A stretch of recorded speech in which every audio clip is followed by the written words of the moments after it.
Hello, हाँ hello बेटा. Now in this video we are going to discuss about the monohybrid cross, right. Monohybrid cross के बारे में हमें स्टडी करना है यहाँ पर, ठीक है. तो मोनोहाइब्रिड क्रॉस को डिस्कस करने से पहले हमने जो हेरिडिटी के टर्म्स थे, हेरिडिटी के टर्म्स में हम लोगों ने पहले ही डिस्कस कर लिया था. जो हेरिडिटी हमारा टर्म्स थे उसमें हेरिडिटी में हमने डिस्कस कर लिए थे बहुत सारे जो इनसे रिलेटेड टर्म्स थे. और लास्ट वीडियो में हमने, लास्ट क्लास में हमने हेरिडिटी के जो टर्म्स थे वो सारे स्टडी कर लिए थे, ठीक है.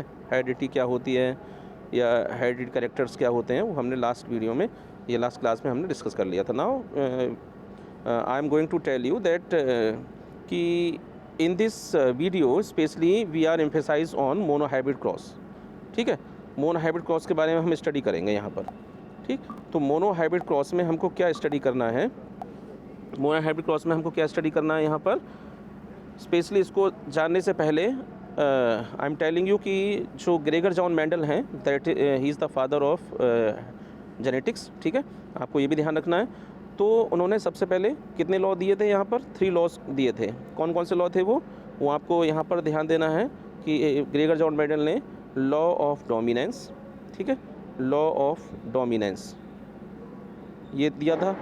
दूसरा law of purity of gametes, law of purity of gametes, purity of gametes, ठीक है. या जिसको हम बोल सकते हैं सेग्रीगेशन लॉ, इसको हम सेग्रीगेशन लॉ भी बोल सकते हैं. प्योरिटी ऑफ गैमेट्स को सेग्रीगेशन लॉ, ठीक है. और नेक्स्ट जो थर्ड था वो आपका कौन सा था, law of independent assortment, law of independent assortment, ठीक है.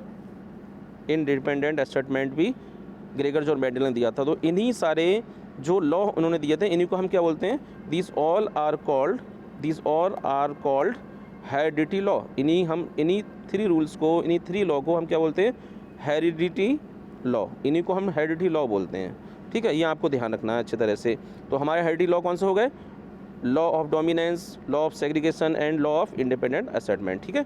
तो here I am going to tell you और explain you specially the monohybrid cross और लॉ ऑफ डोमिनेंस. यहाँ पर जो हम स्टडी करने जा रहे हैं वो स्पेशली कौन सा है, लॉ ऑफ डोमिनेंस. यहाँ पर जो हम स्टडी करने जा रहे हैं स्पेशली लॉ ऑफ डोमिनेंस की स्टडी करेंगे, ठीक है. तो लॉ ऑफ डोमिनेंस में क्या है, आपको ये समझना होगा कि डोमिनेंस क्या होता है. डोमिनेंस, तो डोमिनेंस का जो मीनिंग होता है वो होता है पावरफुल ट्रेट, ठीक है. पावरफुल ट्रेट होते हैं, पावरफुल ट्रेट. तो पावरफुल ट्रेट ये तो आपको समझने के लिए हो गया केवल. तो लिखने का आपका क्या है, लिखने में आप यही वर्ड यूज़ करेंगे, डोमिनेंट ट्रेट. तो डोमिनेंट ट्रेट है क्या, ये आपको समझना होगा डोमिनेंस लॉ को एक्सप्लेन करने से पहले. If the trait which appear in F1 generation, F1 generation में जो एक्सप्रेस होते हैं, the trait which appear in F1 generation are called dominant trait. उनको हम डोमिनेंट ट्रेट बोलते हैं जो F1 जनरेशन में अपीयर होते हैं, ठीक है. मदर या फादर के कोई भी करेक्टर, ज़रूरी नहीं है कि मदर के और फादर के दोनों के ट्रेट यहाँ अपीयर हो जाएं, दोनों के ट्रेट यहाँ पर मिल जाएं. ट्रेट का मतलब करेक्टर है, ट्रेट का मतलब यहाँ करेक्टर से समझिए. तो अगर मदर और फादर किसी के भी करेक्टर आपको पहली बार जनरेशन में देखने को मिल जाते हैं, जैसे we are the generation of our mother and father, हम लोग भी तो जनरेशन है ना, हम लोग जो चाइल्ड हैं, हम जो जनरेशन है वो अपने मदर फादर की. तो ऐसे ही प्लांट भी होते हैं. तो यहाँ पर जो प्लांट पहली बार मिला किससे, टॉल प्लांट और ड्वार्फ प्लांट में रिप्रोडक्शन करने के बाद, ठीक है. तो टॉल प्लांट और ड्वार्फ प्लांट में रिप्रोडक्शन करने के बाद पहली जनरेशन में हमको जो प्लांट मिलता है that will be the tall. तो यहाँ पर टॉल प्लांट और ड्वार्फ प्लांट में रिप्रोडक्शन करा रहे हैं और पहली जनरेशन में आपको कौन सा प्लांट मिल रहा है, केवल टॉल मिल रहा है. तो टॉल ट्रेट आपका क्या हो गया, डोमिनेंट ट्रेट हो गया. ये आपका हो गया dominant trait. Is that clear, dominant trait. Dominant trait का मतलब समझ गए ना यहाँ पर, dominant trait the trait which appear in F1 generation. जैसे टॉल करेक्टर यहाँ पर एक्सप्रेस हो गया, केवल टॉल ही करेक्टर मिल रहा है, ड्वार्फ यहाँ पर नहीं मिल रहा है. तो टॉल करेक्टर कैसा हो जाएगा, डोमिनेंट हो जाएगा. और जो एक्सप्रेस नहीं होगा, जो यहाँ पर नहीं मिलेगा, उसको हम बोल देंगे recessive trait. Is that clear. तो रिसेसिव और डोमिनेंट में आपको क्लियर डिफरेंस पता होना चाहिए. तो dominant trait which appear in F1 generation while the other trait which remain hidden in F1 generation which will not express in F1 generation called recessive trait. तो dominant trait यहाँ express हो जाएंगे और recessive trait यहाँ express नहीं होंगे। तो dominant trait are those which express in F1 generation. Tall और ड्वार्फ में रिप्रोडक्शन कराने के बाद पहली जनरेशन में पहली बार जो प्लांट मिल रहे हैं वो हमको कौन से मिल रहे हैं? टॉल प्लांट मिल रहे हैं, ठीक है। तो टॉल प्लांट और ड्वार्फ प्लांट में से कौन से यहाँ मिलेंगे? टॉल। तो टॉल कैसे हो गए? डोमिनेंट ट्रेट हो गए। Is that clear? यहाँ पर जो कैपिटल टी है, स्मॉल टी है, ये सिंबल हैं। सिंबल का मतलब टॉल प्लांट को हम रिप्रेजेंट करते हैं कैपिटल टी से, ड्वार्फ प्लांट को हम रिप्रेजेंट करते हैं स्मॉल टी से। और ये रिप्रोडक्शन करने के बाद ये इनके गैमेट्स हैं, एग्स या स्पर्म हम बोल सकते हैं। ये क्या है? ये एग्स और स्पर्म्स हैं जो आपने रिप्रोडक्शन वाले चैप्टर में स्टडी किए थे। और उनका रिप्रोडक्शन करने के बाद फिर यहाँ पर फर्टिलाइजेशन होगा और यहाँ पर ये टॉल प्लांट बन जाएंगे, टॉल कैरेक्टर यहाँ अपीयर हो जाएगा। तो यहाँ पर आपको डोमिनेंस लॉ में आपको समझना ये है कि डोमिनेंस है क्या। तो dominant trait if appear in F1 generation are called dominant trait. That's why this law is called the dominance law. Dominance law में क्या होता है?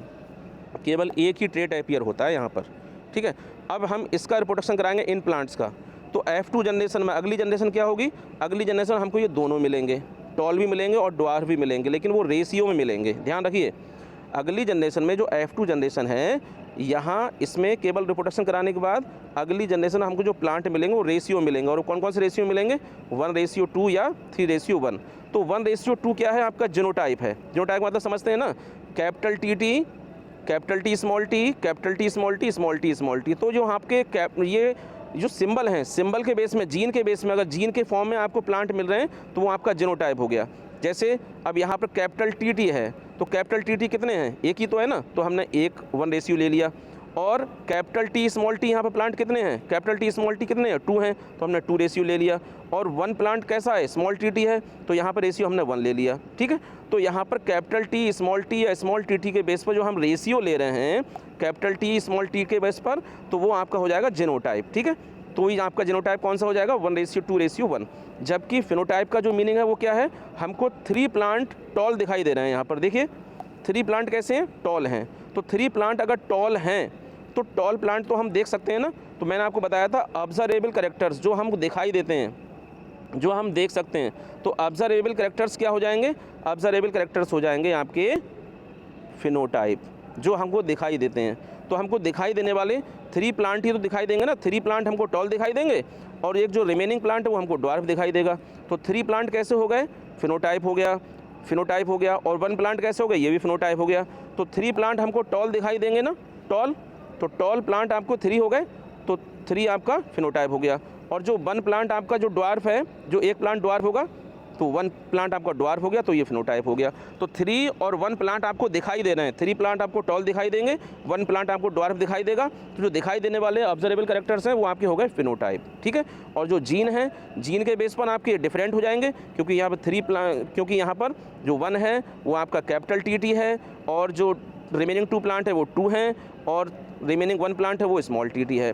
तो इनमें डिफरेंस आपका ये देखिए, टॉल प्लांट आपके 3 तो हैं, लेकिन टॉल प्लांट के जीन डिफरेंट हैं। देखो कैपिटल टी ये भी आपका टॉल है, और कैपिटल टी ये भी आपका टॉल है, लेकिन डिफरेंस क्या है? डिफरेंस ये है कि एक टॉल आपका कैपिटल टी वाला है और दूसरा टॉल आपका स्मॉल टी वाला है। वो कैपिटल टी और स्मॉल टी वाला है, right. This is the difference.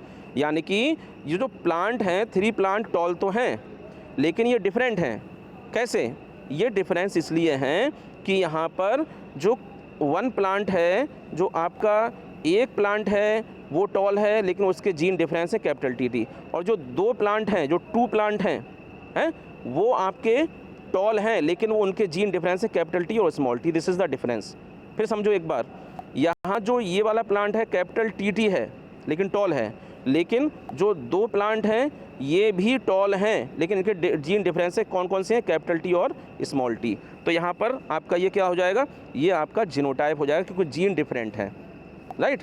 Phenotype आप देख सकते हैं जीन्स, और जीन्स के बेस पर आप अगर रेशियो लेंगे तो वो आपका हो जाएगा 1:2:1, और फिनोटाइप आपका हो जाएगा 3:1, जो आप देख रहे हैं यहाँ पर। तो यहाँ पर आपको ये डिफरेंस अच्छी तरह समझ लेना है। तो यहाँ पर आपको डोमिनेंस लॉ का एक्सप्लेनेशन क्लियर हो जाना चाहिए। और मोनोहाइब्रिड क्रॉस आप समझ रहे हैं ना। मोनोहाइब्रिड का मतलब ये हो गया कि आप केवल एक ही कैरेक्टर की स्टडी कर रहे हैं। If only 1 character has been studied only 1 time, this is called monohybrid cross. यहाँ पर केवल हाइट का स्टडी कर रहे हैं आप।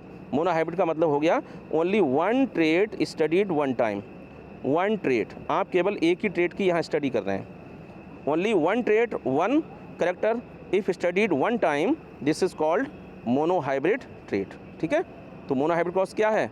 मोनोहाइब्रिड क्रॉस में केवल हम एक करेक्टर की स्टडी कर रहे हैं, तो monohybrid cross state that only the study of one trait. अगर हम केवल एक ही ट्रेट की स्टडी करेंगे, वन ट्रेट की स्टडी हम कर रहे हैं, तो वो आपका हो जाएगा मोनोहाइब्रिड क्रॉस। तो डोमिनेंस लॉ क्या है? Dominance law is the example of monohybrid cross. तो डोमिनेंस लॉ आपका मोनोहाइब्रिड क्रॉस का एग्जाम्पल है। ठीक है, फिर भी अगर कोई कन्फ्यूज़न है तो आप मुझसे पर्सनली डिस्कस कर सकते हैं। Okay, thank you.